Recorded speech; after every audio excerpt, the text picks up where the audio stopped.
Bendiciones, ¿cómo estás? En este momento vamos a tener el tema de hoy y lo hemos titulado Los Adventistas y la Puerta Cerrada, dentro del mensaje de la Iglesia de Filadelfia. A ti que me escuchas, hoy vamos a ver cosas interesantísimas.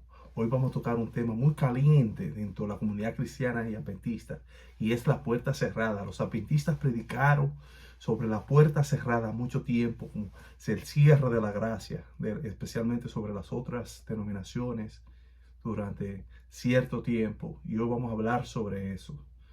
Fue algo que ha recibido mucha crítica hasta el día de hoy. Vamos a continuar con nuestra serie de las 7 periodos de la iglesia. Veremos en el día de hoy este mensaje interesantísimo. A mí me encanta ese tema. Es uno de los favoritos, es poco estudiado y hay una parte que pocos predicadores la tocan. Pero es de vital importancia y es el cumplimiento futuro, por lo que expondremos posteriormente. Antes que nada, te quiero pedir, a ti que me escuchas, por favor, hazme un pequeño favor. Suscríbete a nuestro canal. Dale clic a la campanita para recibir más contenido y estos mensajes pueden llegar a más gente. ¿Ya lo hiciste? Hazlo. Gracias. Vamos a orar antes que nada. Bendito Padre y Dios de misericordia, gloria, gloria, gloria sea tu santo nombre. En estos momentos, mi Dios, tu siervo pide la iluminación celestial, que tu Santo Espíritu, así como inspiró la palabra de Dios, así mismo pueda inspirar, oh Dios, a este tu servidor, para hacer un canal tuyo, para ser un servidor tuyo, que me deje usar y que las palabras no sean mías, sino las tuyas. Que el mensaje sea sancionado con el poder de tu Santo Espíritu. Y a todo aquel que le llegue, oh Dios, pueda recibirlo como caído del cielo. En el nombre de Jesús. Amén. Haciendo un breve repaso, hemos hecho un par de pausas estratégicas, pero comenzamos con esta serie de los 7 periodos. Dijimos que Juan, ya siendo un anciano, estaba como prisionero, como exiliado en la isla de Patmos. Allí recibió la visión. Y en esa visión, Dios le dio el mensaje a las 7 iglesias. Eran 7 iglesias que existían localmente y todas estaban conectadas. Partiendo de Patmos, vemos que eran en una sola ruta. La primera iglesia que tratamos fue la iglesia de Éfeso, fue la iglesia apostólica, tuvo gran desarrollo, pero después comenzó a enfriarse. Después le siguió la iglesia de Esmirna, que fue la iglesia que sufrió la más cruel persecución a partir del año 100 hasta los años 313 más o menos. El diablo quiso apagarla a través de la persecución y la muerte, pero la sangre no hizo más que propagar el evangelio. Luego de la iglesia de Esmirna siguió la iglesia de Pérgamo y ya ahí cambió de método el diablo. En vez de, al él ver que no daba resultado, y decidió infiltrarse en la iglesia a través de estrategias y mezclar la doctrina. Pero ya no es sino hasta la iglesia de Tiatira donde se fructifica esa labor y se corrompe la mayor parte de la iglesia.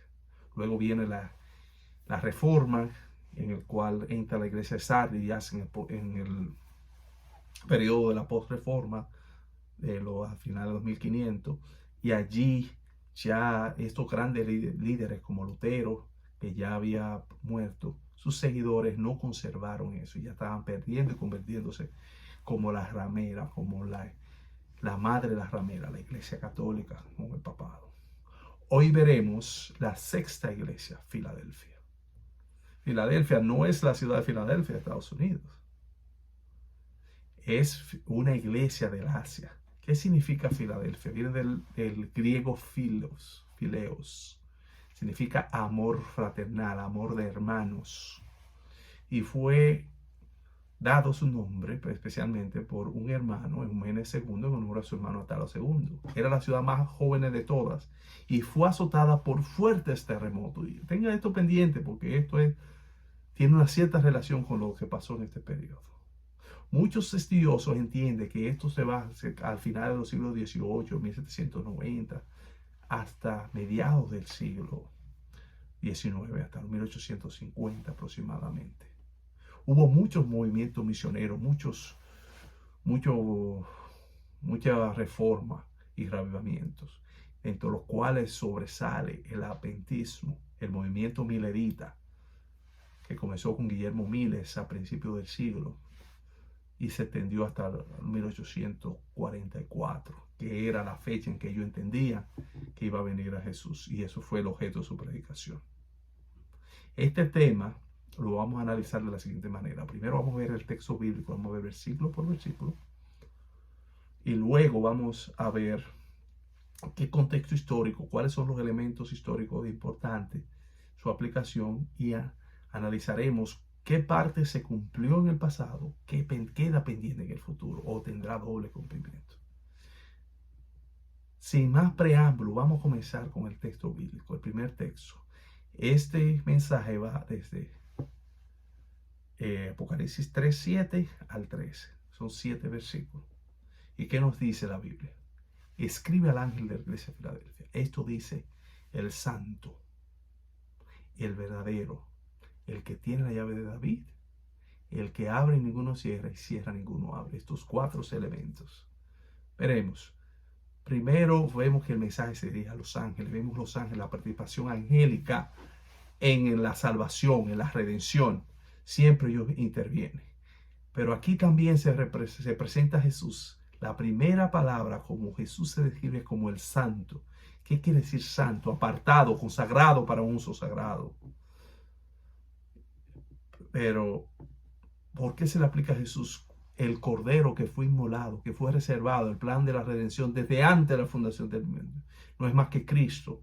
Cristo se presenta como el santo de Israel, un nombre solo atribuido a Dios. Lo vemos en Isaías 12:6 y 45:12. Pero si vamos al santuario, que fue clave en este periodo, tiene un significado especial. Si vemos el antiguo santuario, comenzaba desde afuera hacia adentro el campamento.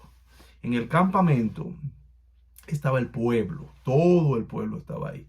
Pero a medida que avanzaba más hacia la parte interior del santuario, había más santidad. Todo el pueblo estaba alrededor del santuario.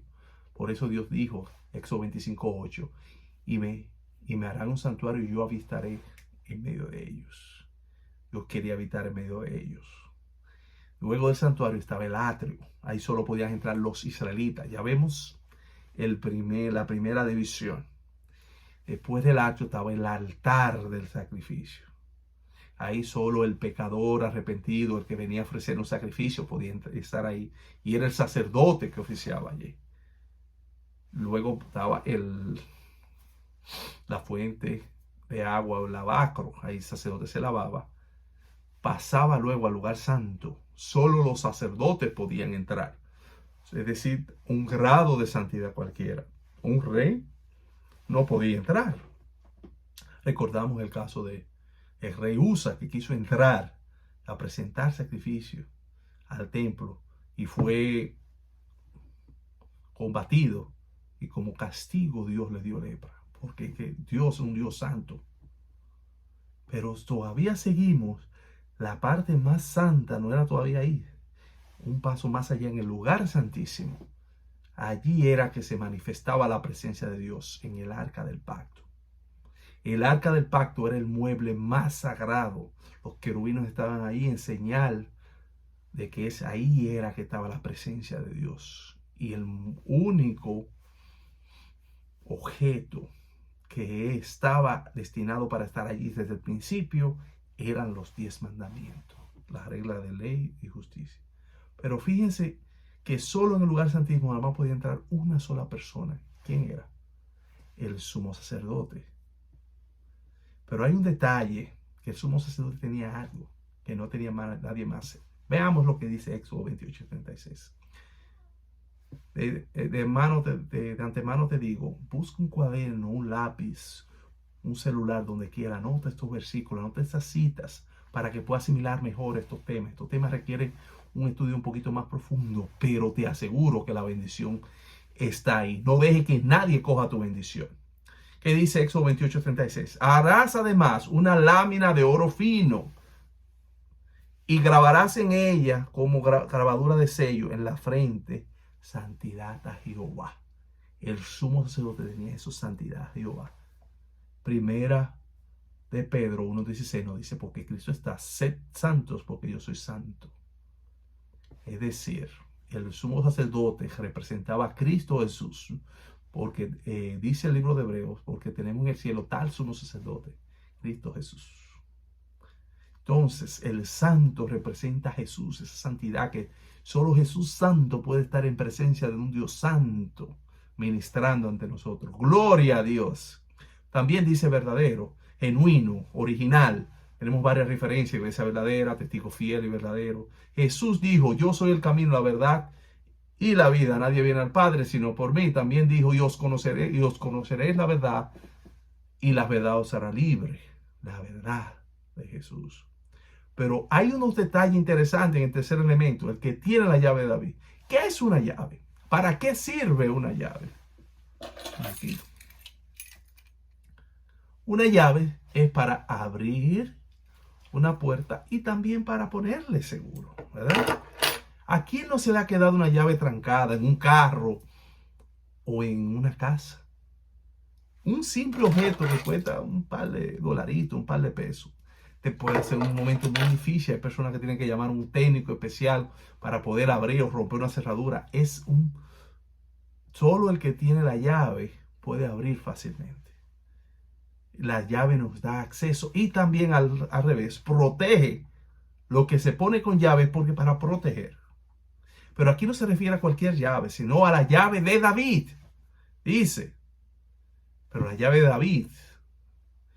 Es que algún texto que nos hable sobre eso. Veamos lo que dice Isaías 22, 20 a 22, que nos refiere para poder comprender mejor esto. Isaías 22, 20 al 22. Márcalo, escríbelo, subráyalo, memorízalo. En aquel día llamaré a mi siervo Eliaquín, hijo de Hilcías, y lo vestiré de tus vestiduras, y lo ceñiré de tu talabarte, y entregaré en sus manos tu potestad, y será padre al morador de Jerusalén y a la casa de Jehová. Versículo 22. Y pondré la llave de la casa de David sobre su hombro, y abrirá y nadie cerrará. Cerrará y nadie abrirá. ¿Qué es lo que él tenía? La llave de la casa de David. Es decir, sobre los tesoros, sobre toda esa parte. Él tenía la llave del reino. Ahí tenía todos los tesoros, todo el almacén. Entonces, sabemos que es una aplicación simbólica aquí en el libro de Apocalipsis. Así como la ciudad de David era Jerusalén, donde estaba la casa de David, el reino. De la misma manera, el hijo de David, Jesús, que recibió Hosana, Hosana, al hijo de David, tiene una ciudad también, que es la nueva Jerusalén, que nos habla el libro de Apocalipsis, la celestial. Pero, ¿quién tiene la llave? Cuando uno compra un vehículo o una casa, ¿cómo se culmina eso? Con el título y la entrega de ¿qué? De la llave. El que tiene la llave es el dueño, tiene acceso. Jesús, al subir al cielo y presentar como el sacrificio, como lo vimos en la coronación de Jesús, en ese tema, si no lo ha visto, verlo, Él tiene la llave, Él decide y Él tiene ese acceso. Por eso cuando dice que el que abre y ninguno cierra, cierra y ninguno abre, porque solo Él tiene el acceso. A través del sacrificio de Jesús nos dio acceso a ti y a mí que nos escucha al reino de los cielos. Versículo 8, Apocalipsis 3:8, ¿qué nos dice? Yo conozco tus obras. He aquí, he puesto delante de ti, ¿qué? Una puerta abierta, la cual nadie puede cerrar. Porque aunque tienes poca fuerza, has guardado mi palabra y no has negado mi nombre. Gloria a Dios. Qué versículo más hermoso. Vamos a desmenuzarlo. Primero, he aquí yo conozco tus obras. Jesús conoce todo lo que tú haces, los motivos más ocultos de tu corazón. Dice la Biblia que no tiene necesidad de que nadie le diga nada porque Él sabe lo que tiene el corazón en el hombre. Eso lo hemos visto ya. Pero aquí dice, voy a poner una puerta abierta delante de ti. ¿Alguna vez has estado corriendo, estás buscando esconder o salir de un sitio? Cuando tú encuentras una puerta abierta o una ventana abierta, esto se refiere aquí. Es un acceso que Jesús ha abierto para ti. ¿Por qué? Porque cuando Cristo abre, Él es el que tiene la llave, nadie puede cerrar. ¿A qué se refiere esto? ¿Quién predicó sobre esto? Este movimiento de la Iglesia de Filadelfia se refiere al movimiento milerita, que predicó que Jesús venía en el 1844. Y ellos predicaron en sus iglesias. Ellos eran miembros de varias iglesias, metodistas, bautistas, etcétera, etcétera, etcétera. Y predicaron sobre el juicio y entendían que el juicio de Dios venía en la segunda venida. Y predicaron el mensaje de los 3 años de Apocalipsis 14, 6 al 14. Pero ¿qué pasó? Su mensaje fue rechazado. Y ellos, cuando predicaron el mensaje del segundo ángel, ha caído a la Babilonia. Ellos entendieron que la puerta de la gracia se les cerró para esas iglesias. Y predicaron la puerta cerrada. Eso fue un tema de los mileritas, de los adventistas, del movimiento adventista. Predicaron sobre la puerta cerrada, la puerta de la gracia. Y fue muy criticado, y todavía es criticado hoy. Pero hay que ver las cosas en perspectiva. Si nosotros entendemos el contexto, ellos entendían que venía Jesús en 1844. En la ocasión de la segunda venida de Jesús, es que se cerrará una puerta de la gracia, sí. ¿Qué dice la Biblia? Y la venida del hombre será como los tiempos de Noé. ¿Qué pasó en los tiempos de Noé? Noé, por la señal de Dios, entró con su familia, él y los animales. Y cuando ellos entraron, cerró la puerta. Un ángel, no fue Moisés, no fue Noé. Y duró una semana. Nos dice la pluma inspirada, la sierva del Señor, que las personas quedaron atónitas viendo eso y se asustaron. Pero al pasar del tiempo dijeron, no, está loco. Pasó una semana hasta que vino el diluvio, dice la Biblia, se lo llevó a todo. ¿Cuándo se les cerró la gracia a ellos? ¿Cuando vino el diluvio o cuando se cerró la puerta? Cuando se cerró la puerta, su caso estaba decidido. Un ángel lo cerró y nadie la pudo abrir. Ni Noé, aunque quisiera, no podía abrir la puerta. Entonces vemos que es una enseñanza bíblica que la puerta de la gracia se le cerrará a los perdidos y ni se darán cuenta antes de que venga Jesús. Pero hay otro ejemplo también, y es el de las bodas, que se aplica a este movimiento, de la parábola de las 10 vírgenes. ¿Qué pasó con las insensatas? Ellas fueron a Mateo 25.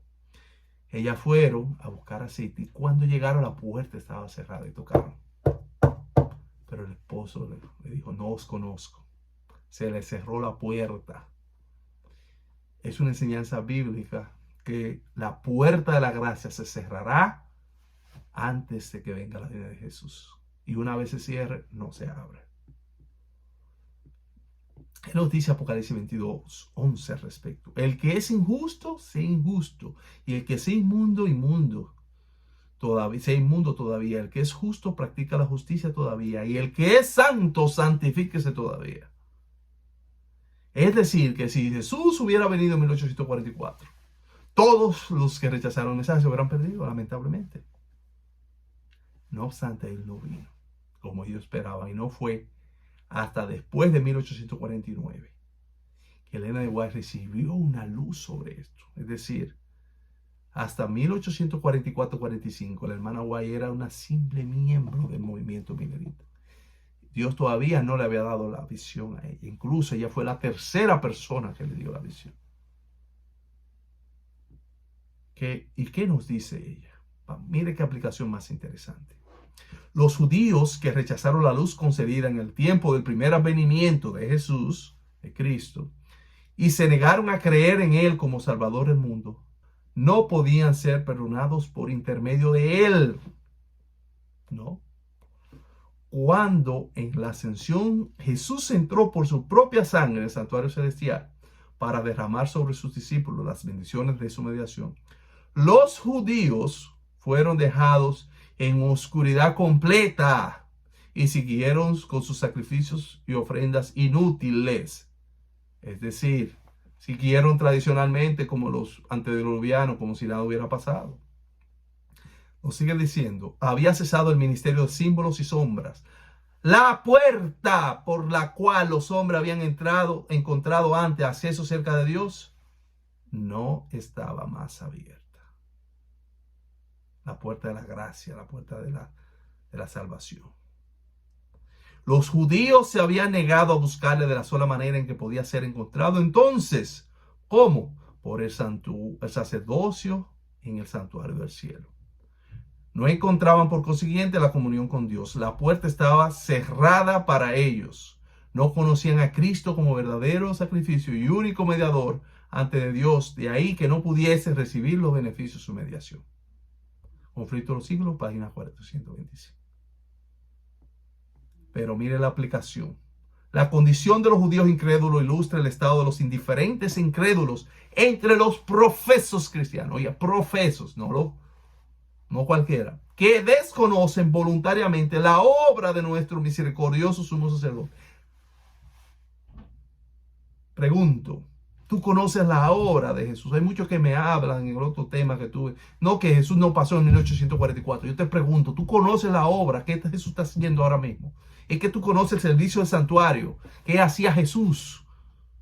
¿En qué consistía el servicio diario, el día de la expiación? Porque si no lo conoces, no entenderás. Lamentablemente. Sigue diciendo la cita. En el servicio típico, cuando el sumo sacerdote entraba en el lugar santísimo. ¿Cuándo entraba?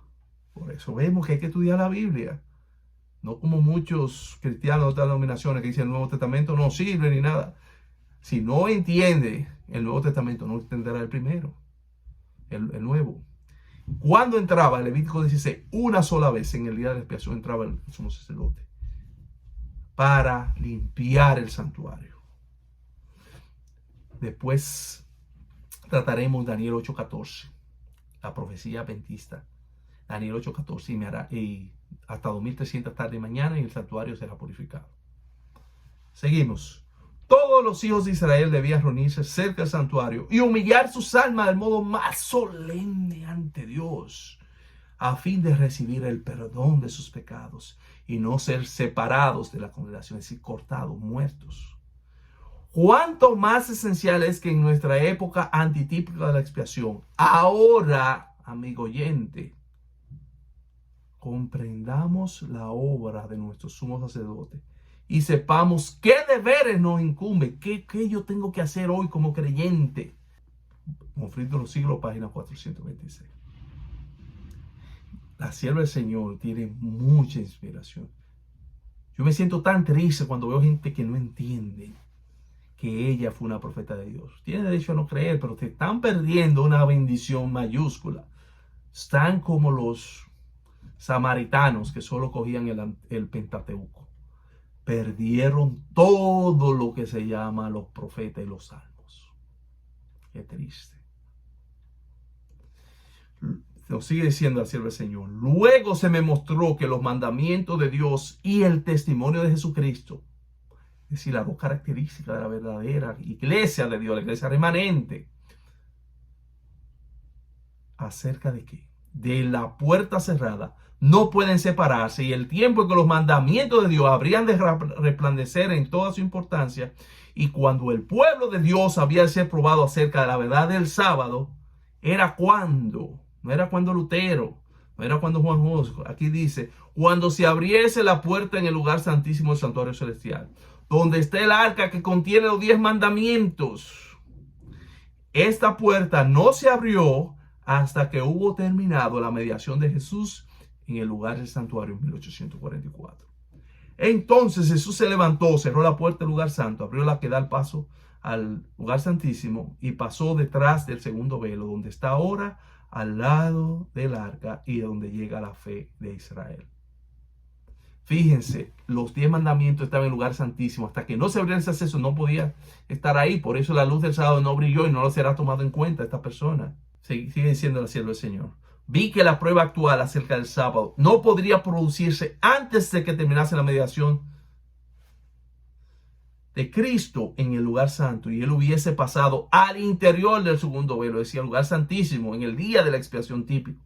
Por lo tanto, los cristianos que durmieron antes que se abriese la puerta de acceso al Santísimo, cuando terminó el clamor de medianoche, el séptimo mes, en 1844, sin haber guardado el verdadero día de reposo, descansa ahora en esperanza, porque no tuvieron la luz ni la prueba del sábado que tenemos desde que la puerta se abrió. Es decir, Lutero, Juan Hus, Wycliffe, todos esos reformadores y de esos buenos cristianos que nunca guardaron el sábado, la luz nunca se les reveló, ni fue una cuestión de juicio, no había comenzado el sellamiento. Entonces, hasta 1844, estas personas duermen en esperanza y resucitarán en la primera resurrección. De ahí para allá, veremos como en el tema se menciona, en el de los 144,000 de hermano Pupilo, y en el que él grabó sobre la resurrección especial, que ustedes lo van a ver posteriormente. ¿Qué pasará con la gente que sí recibieron? Tendrán un trato especial, un regalo de Dios, pero no le voy a dar más detalles. Mantente, y si no estás suscrito, suscríbete y pone la notificación para que lo reciba. Seguimos. El mismo Apocalipsis nos dice, Apocalipsis 11:19, y el templo de Dios fue abierto en el cielo, y el arca del pacto se vio en el templo. Y hubo relámpagos, voces, truenos, un terremoto y grande granizo. Pero un detalle, ¿ustedes recuerdan cuando la ley fue dada en el Sinaí? Hubo relámpagos, hubo truenos, hubo todo eso cuando se fue dado la ley. Y aquí cuando se abrió el templo, aquí Juan dice lo mismo. Fue redada la ley otra vez. El pueblo de Dios que estaba repartido en todas esas iglesias antes de 1844 no tenía la ley, no la conservaban, no pensaban que era importante. Pero ya aquí, después de 1844, que recibieron esa luz, los adventistas, aquí volvió a brillar. Gloria a Dios, qué lindo. Pero miren Apocalipsis 3:9. Aquí esta parte, presten atención, ¿qué nos dice? He aquí yo entrego de la iglesia, de la sinagoga de Satanás, a los que se dicen ser judíos y no lo son, sino que mienten. He aquí yo haré que vengan y se postren a tus pies y reconozcan que yo te amaba. Pregunto a ti que me escucha, ¿cuándo se cumplió esto? ¿Cuándo tuviste que esas iglesias, esos cristianos, profesos de otras denominaciones, vinieron y reconocieron eso? No, eso no pasó. Eso quedó en el futuro. Pues ahí viene lo interesante. La parte de la aplicación futura de esta iglesia es maravillosa. Pero fíjense, hay un detalle que habla de la sinagoga de Satanás. ¿Qué nos dice la Biblia? Nos dice, y respondieron y dijeron, nuestro padre es Abraham. Jesús les dijo, los judíos, si fueses hijos de Abraham, las obras de Abraham harías. Vosotros sois de vuestro padre el diablo, y los deseos de vuestro padre queréis hacer. Él ha sido homicida desde el principio y no ha permanecido en la verdad, porque no hay verdad en él. Cuando habla mentira, del suyo habla, porque es mentiroso y padre de mentira. Juan 8, 39, 44. Es decir, aquellos movimientos religiosos que rechazan la verdad de Dios, aunque hagan sus ceremonias, son hijos del padre del diablo, porque sus obras hacen. Y el diablo tiene sus hijos también. Y en iglesias. En todas las iglesias. Incluyendo la mentira. Lamentablemente. Sigue, nos dice la sierva del Señor, ilustrando. Satanás tiene una gran confederación, su iglesia. Cristo la llama la sinagoga de Satanás porque sus miembros son los hijos del pecado. ¿Qué es pecado? Infracción de la ley. Todas las iglesias que rechazan la ley de Dios están del lado de Satanás. Simple y sencillo. Y eso me lo dice la Biblia. No me venga con que Jesús murió y la ley fue abolida en el pecado, en la cruz, porque eso no es cierto. Eso es mentira del diablo. El diablo siempre fue la misma estrategia. Le dijo a Eva, aunque comieres y pecares, no moriréis. Aunque tú comieres, aunque tú desobedezcas la ley de Dios, no moriréis. Y es el mismo argumento de ahora que le dicen estos cristianos. Aunque tú no guardes los mandamientos y los violes, no es pecado, no moriréis. Mentira del diablo, mentiroso. No te dejes engañar. Los miembros de la iglesia de Satanás han estado constantemente trabajando para desechar la ley divina y confundir la distinción entre el bien y el mal. Si la ley, ¿cómo sabe qué es mal, qué es bien? Muchos me dicen, no, que el Sinaí, ok, Caín, ¿Qué pasó con Caín? Él mató a Abel, pero no había un mandamiento escrito diciendo matará. ¿Y por qué fue condenado? Porque hay una ley moral de Dios. Siempre ha estado. Satanás está trabajando con gran poder en los hijos de desobediencia y por medio de ellos para exaltar la tradición y la apostasía como verdad y lealtad.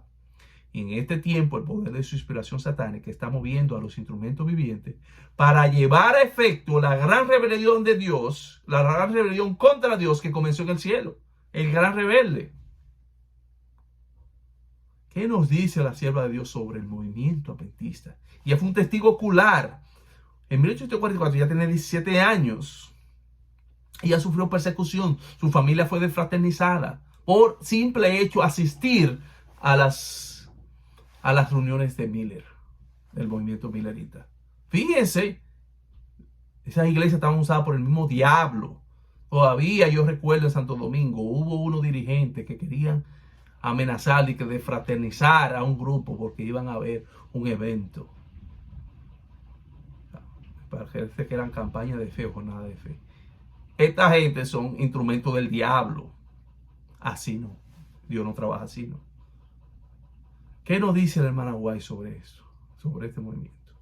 Como su obra de Miller tendía a la edificación de las iglesias, se la miró algún tiempo con simpatía, un aliado. Pero cuando los ministros y los directores de aquella se declararon contra la doctrina del advenimiento y quisieron sofocar el nuevo movimiento, no solo se opusieron a ella desde el púlpito, sino que además negaron a sus miembros el derecho a asistir a esas predicaciones sobre ella y hasta hablar de sus esperanzas en las reuniones de edificación mutua en la iglesia. Así se vieron reducidos los creyentes a una situación crítica que les causaba perplejidad. Querían y amaban a sus iglesias y les repugnaba separarse de ellas. Pero al ver que se anulaba el testimonio de la palabra de Dios y que se le negaba el derecho que tenían para investigar la profecía, sintieron que la lealtad hacia Dios les impedía someterse. No podían considerar como constituyendo a la iglesia de Cristo a los que trataban de rechazar el testimonio de la palabra de Dios, columna y apoyo a la verdad. De ahí que se sintiesen justificados para separarse de la que hasta entonces fuera su comunión religiosa. En el verano de 1844, cerca de 50,000 personas se separaron de las... Imagínense una situación difícil. Eso está como Lutero, Wycliffe, ninguno pensaba separarse, pero al ser cristiano verdadero y sentirse oprimido, dijeron, no, es menester servir a Dios antes que los hombres. Imagínate tú que me estás oyendo después de estar 10, 15, 20 años en una iglesia y tener que separarte. Eso es algo doloroso, pero es necesario hacerlo. Si tú me estás oyendo y tú ves que en tu iglesia no se predica sobre los mandamientos de Dios, sobre el testimonio de Jesús, sobre las profecías, hay una iglesia verdadera. ¿Cuál es la iglesia verdadera? Que guarda los mandamientos de Dios y tiene el testimonio de Jesús. La única iglesia que tiene esas dos características es la iglesia adventista. Y no lo digo por orgullo, es la verdad. Pero eso lleva un compromiso. Nosotros debemos llevar este mensaje a los demás. No está predicando pan de agua tibia. No, y pasando pañito de agua tibia, pan liviano, no. Estos son los mensajes que la gente necesita. Seguimos.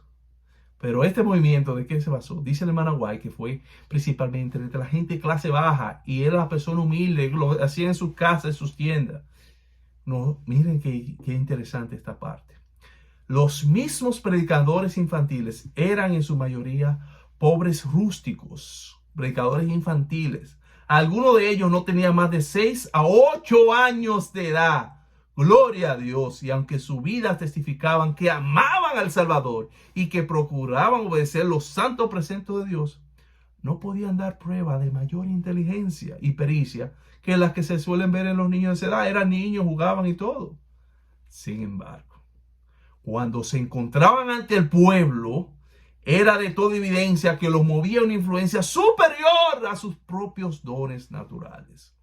Su tono y sus ademanes cambiaban y daban la amonestación de juicio con poder y solemnidad, empleando las mismas palabras de la Sagrada Escritura. Temed a Dios y dadle gloria, porque la hora de su juicio ha llegado. Reprobaban los pecados del pueblo, condenando solamente a la inmoralidad y el vicio, sino también la mundanalidad y la apostasía. Y exhortaban a sus oyentes a huir de la ira venidera. Estos niños, 6, 8 años, predicando con poder, reprendiendo el pecado, hicieron la obra de Dios. Gloria a Dios. De boca de los que me aman, recibiste la alabanza, dice él. Nosotros tuvimos una serie infantil con algunos temas en nuestro canal para que ustedes vean lo lindo que se ve un niño predicando. Pero también no tan solo hubo niños, hubo algunos ministros también que dejaron sus iglesias. Pero dice la hermana White que fueron muy pocos. ¿Por qué? Dice ella, la proclamación de este mensaje fue confiada a gran parte a humildes laicos. ¿Quiénes? Humildes laicos. Los agricultores abandonaban sus campos, los artesanos sus herramientas, los comerciantes sus negocios, los profesionales sus puestos, y no obstante el número de los pequeños obreros, era pequeño comparado con la obra que había que hacer. Conflicto de los siglos, página 366. Fíjense, la predicación adventista se basó en un movimiento laico, en las personas comunes, corrientes, agricultores, artesanos, no eran ni siquiera profesional. Y hoy en día la iglesia adventista ha dejado eso. Queremos dar la predicación a los estrellas, a los evangelistas, a los pastores. No, la predicación adventista es la predicación común. Y al final del tiempo, dice la hermana White, pocos estudiados formarán parte. Dios utilizará a sus humildes siervos.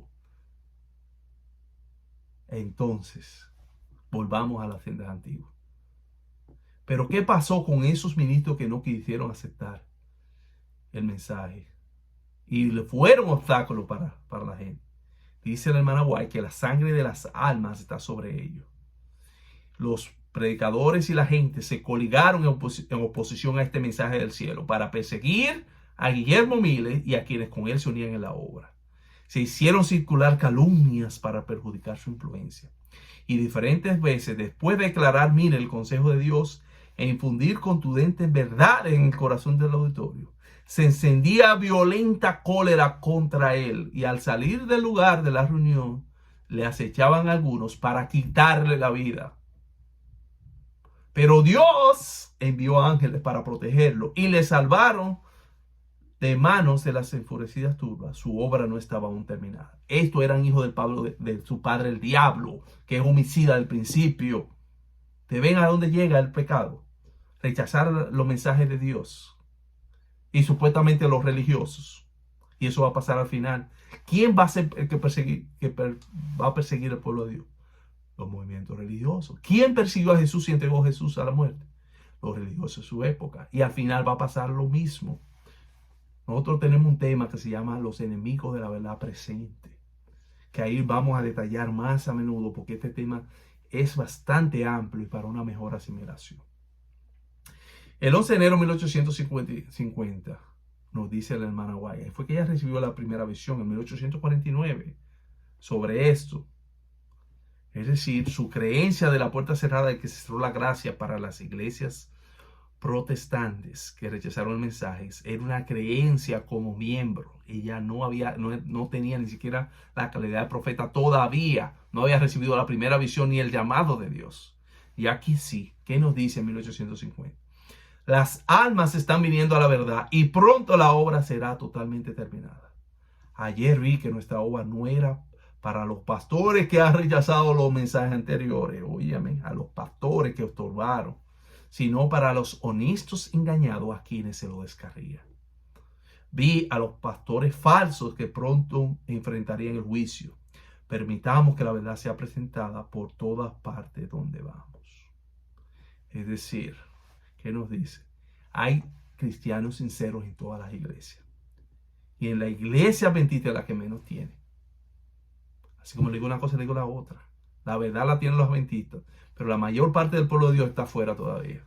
Para vergüenza de nosotros. Y por nosotros. Por Edwin, por mí, yo el primero. Dios tiene su pueblo en la mayoría de las otras iglesias, incluyendo la católica, los pentecostales, los evangélicos, etcétera, etcétera, etcétera, que no han recibido la luz, que son cristianos honestos, que están engañados. Y hay pastores honestos también, que no han recibido la luz y vendrán. Nos sigue, hay una parte del versículo que nos dice, aunque tienen poca fuerza. ¿Cuál era el hombre más fuerte de la Biblia? Sansón. El hombre, no había ser humano que lo podía derrubar, ni siquiera grupos de personas, 20, 50. Pero el hombre más fuerte cayó por sus propias razones. ¿Y qué nos dice el apóstol Pablo? Bástate mi gracia. Le pidió 3 veces para que Dios le quitara el aguijón de la carne. ¿Qué le dijo Dios? Y me ha dicho, bástate mi gracia, porque mi poder se perfecciona ¿en qué? En la debilidad. Es decir, tiene poca fuerza, no puede. Ahí es que Dios se perfecciona. Por tanto, de buena gana me gloriaré más bien en mis debilidades, para que repose sobre mí el poder de Cristo. Cuando tú reconoces que tú no puedes hacer algo, que tú no tienes la capacidad, que tú dependes totalmente del Señor, ahí es que el Señor se perfecciona en ti. Deja que el Señor se perfeccione en ti. Nos sigue diciendo el texto, has guardado mi palabra. Estamos todavía en Apocalipsis 3:11. ¿Qué es guardar tu palabra? Vamos a ver qué nos dice el mismo Juan, pero ya en el libro del Evangelio de Juan. He manifestado a tu nombre a los hombres que del mundo me diste, que tuyos eran, y me lo diste, y han guardado tu palabra. Fíjense 3 elementos. Fíjense lo siguiente. Dios le da, las personas se le entrega a Jesús, los discípulos, aquellas personas que recibieron ese mensaje con gozo de Dios. Jesús se le manifiesta a él y ellos guardan la palabra. Solo a las personas que guardan la palabra que Dios se le manifiesta. Y Dios te manifiesta para que guarde la palabra. Si tú rechazas el mensaje de Dios, Dios va a dejar de manifestarse. Y nos sigue diciendo, ya no estoy en el mundo, maestros están en el mundo. Yo voy a ti, Padre Santo, a los que me has dado. Guárdalos en tu nombre, guárdalos, protégelos, para que sean uno así como nosotros. Cuando estaba con ellos en el mundo, yo los guardaba en tu nombre. A los que me diste, yo los guardé, y ninguno de ellos se perdió, sino el hijo de perdición, para que la escritura se cumpliese. No ruego que los quites del mundo, sino que los guardes del mal. Ve la palabra guardar. Guardar es proteger. ¿Qué hizo Dios cuando pecó a Adán y Eva y lo sacó del huerto de Edén? Puso 2 ángeles con una espada revolvente. Génesis 3:24. Para guardar. Ese proteger, ese obedecer, ese someterse a lo más precioso. Esta iglesia también dice, no has negado mi nombre. ¿Qué no has negado mi nombre? Es lo contrario de confesar. Y Jesús nos dice en Lucas 12, 8 y 19, os digo que todo aquel que me confesara delante de los hombres, también el Hijo del Hombre los confesará delante de los ángeles de mi Dios. Mas el que negare delante de los hombres será negado delante de los ángeles de Dios. Confesar es sinónimo a no negar. Si confesares con tu boca que Jesús es el Señor, serás salvo, dice Pablo. Porque con la boca con el corazón se cree para salvación, con la boca se confiesa para salvación. Pero también nos habla Pablo de judíos, pues dice, lo que dicen son judíos y no lo son, dice Apocalipsis 3. Y Pablo no habla que judío no es el judío exteriormente, sino el judío de corazón, el que es lo interior. Romanos 2:28. Pero hay un cumplimiento futuro también que queda, aparte de eso. Nos dice, por cuanto has guardado la palabra de mi paciencia, yo también te guardaré de la hora de la prueba que caerá sobre el mundo, sobre los moradores de la tierra. ¿Es que el movimiento adventista sufrió eso? No, no fue sobre el mundo entero, fue sobre Estados Unidos, especialmente sobre la parte este donde más se concentró. Hubo algunas partes en Europa, pero más de ahí no. Es decir, que esto será un cumplimiento total en el futuro. ¿Y qué nos dice esa gran tribulación? El mismo Jesús en Mateo 24, 21, 22 y 24 nos habla de esa gran prueba. Y dice, porque habrá entonces en los días finales gran tribulación, cual no la ha habido desde el principio del mundo hasta ahora, ni la habrá. La única, la mayor. Y si aquellos días no fuesen acortados, nadie sería salvo, mas por causa de los escogidos, aquellos días serán acortados. Porque se levantarán falsos cristos y falsos profetas, harán grandes señales y prodigios, de tal manera que engañarán, si fuese posible, aún los escogidos, pero no es posible porque Dios los guarda.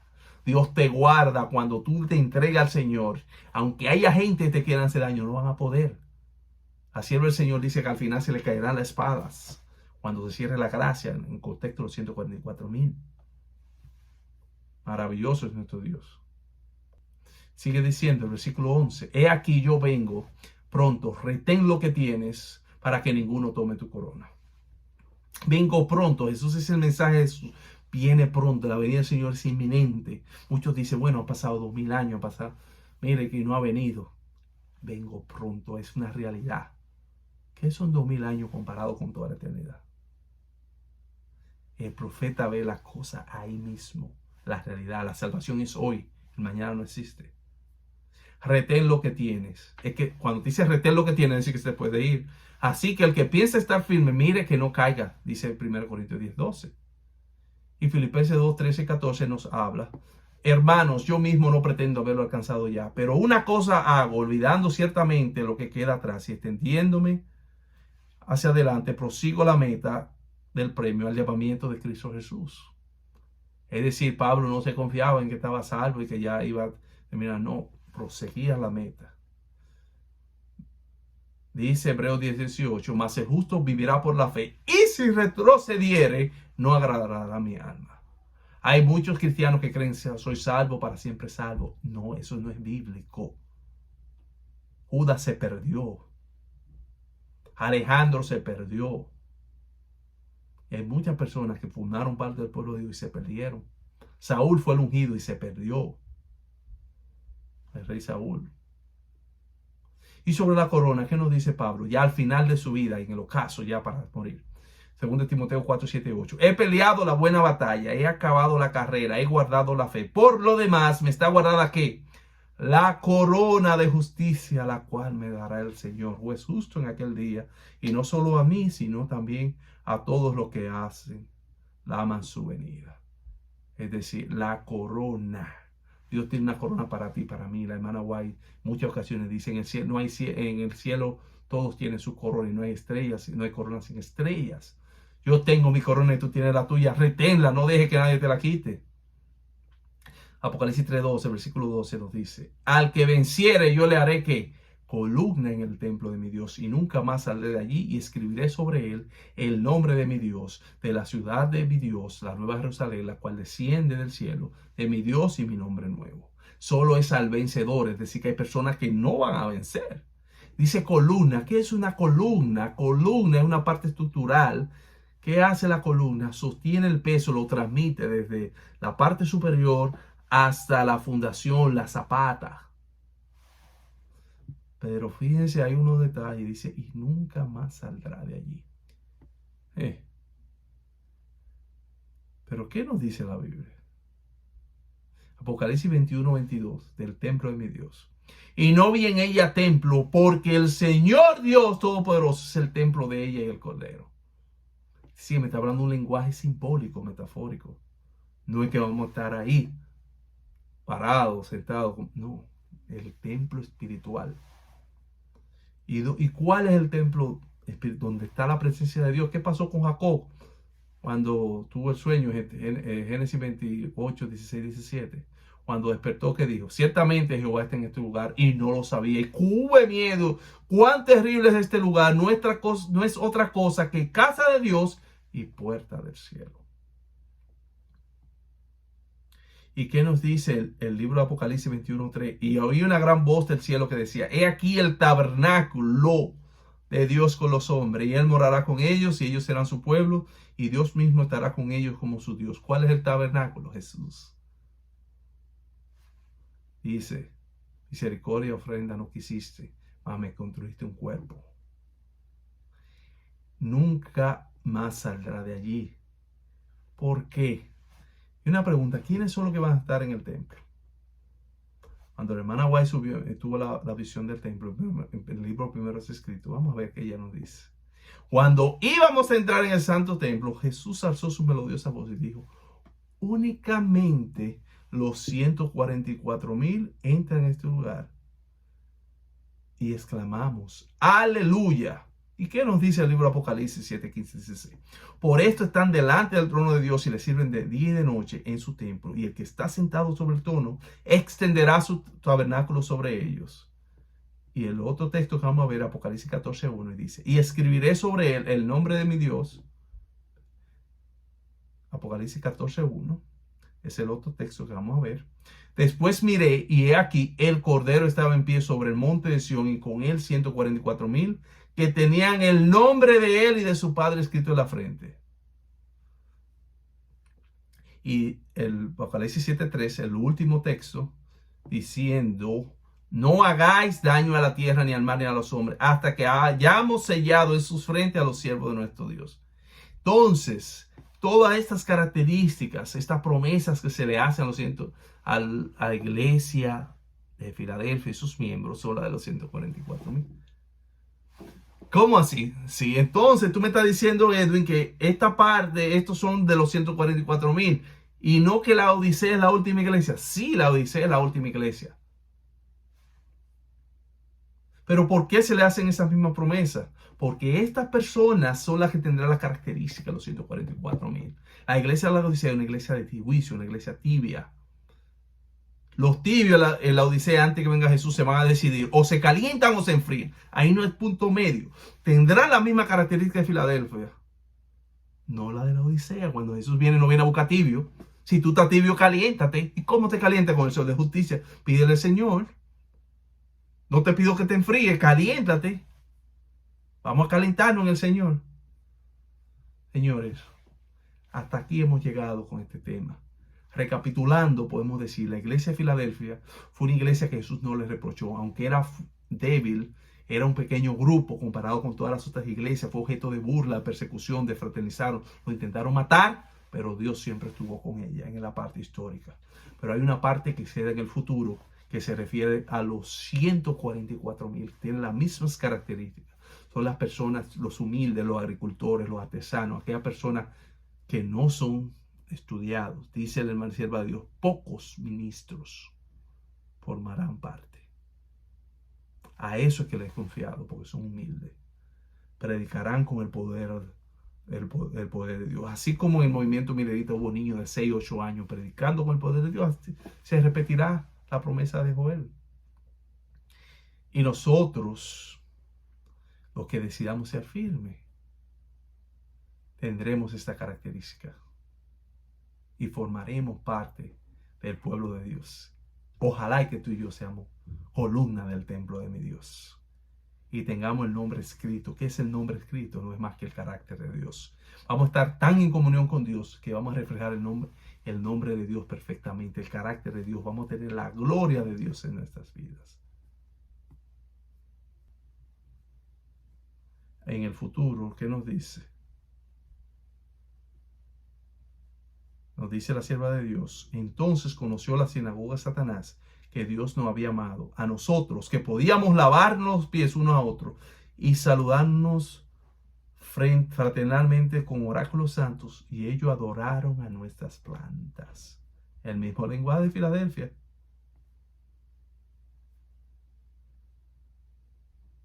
La única esperanza del hombre se halla en Cristo Jesús. Los mantos impuros y santos no han sido preparados para que no la pongamos después de haber entrado por la puerta de la ciudad. Todos los que entrarán allí poseerán el manto de justicia de Cristo y sobre su frente se verá el nombre de Dios. Gloria a Dios. ¿Y qué significa este nombre? Este nombre es el símbolo que el apóstol vio en visión, refiriéndose a esta. Y significa la sumisión a la mente, a una obediencia inteligente y leal a todos los mandamientos de Dios. Vendrán aflicciones personales, pero un ojo que no permitirá que el oro sea consumido, vigila el horno estrechamente. La indeleble marca de Dios está sobre ellos. Puede afirmar que su propio nombre está escrito allí. El Señor los ha sellado, su destino está escrito. Dios, Nueva Jerusalén, son propiedad del Señor, su posesión. Sobre el 1844 nos dice la sierva de Dios: entre todos los grandes movimientos religiosos habidos desde los días de los apóstoles, ninguno resultó más libre de imperfecciones humanas y engaños de Satanás que el del otoño de 1844. Ahora mismo, después del transcurso de muchos años, todos los que tomaron parte en aquel movimiento y han permanecido firmes en la verdad, retuvieron la corona, sienten aún la santa influencia de tan bendita obra y dan testimonio de que ella era de Dios. No fueron los de mayor talento, sino los más humildes y piadosos, los que oyeron y obedecieron primero al llamamiento. Gloria a Dios. Que Dios te bendiga. Recuerda, suscríbete a nuestro canal, dale like, dale a la campanita para que te lleguen las notificaciones. El próximo tema vamos a hacer enemigos de la verdad presente. Y después haremos otro que es aliados o enemigos, que es una continuación de este tema, una bifurcación, una trifurcación. Y finalmente terminaremos esta serie con la iglesia, la Odisea, que es la iglesia actual, en el periodo actual que estamos tú y yo. Oramos. Amado Padre, gracias te damos por este privilegio de estar aquí. Permite, oh Dios, que nosotros podamos tener las características de los miembros de la Iglesia de Filadelfia, aunque tengamos poca fuerza, poco talento, pocas habilidades humanas. Nosotros podamos, oh Dios, no guardar tu palabra que nos dé acceso a ese lugar santísimo, Dios, los mandamientos, todas esas verdades allí. También que nosotros podamos ser humildes y enseñarle a otros tu verdad. Enseñarle que la puerta del santuario celestial, la puerta de la gracia está abierta todavía. Que hay un infierno que perder y un cielo que ganar. Bendice a cada oyente, bendícelos en su decisión. Y que aquellos que no te conocen o que no han aceptado toda tu verdad, lo puedan hacer. En el nombre de Jesús, amén. Bendiciones.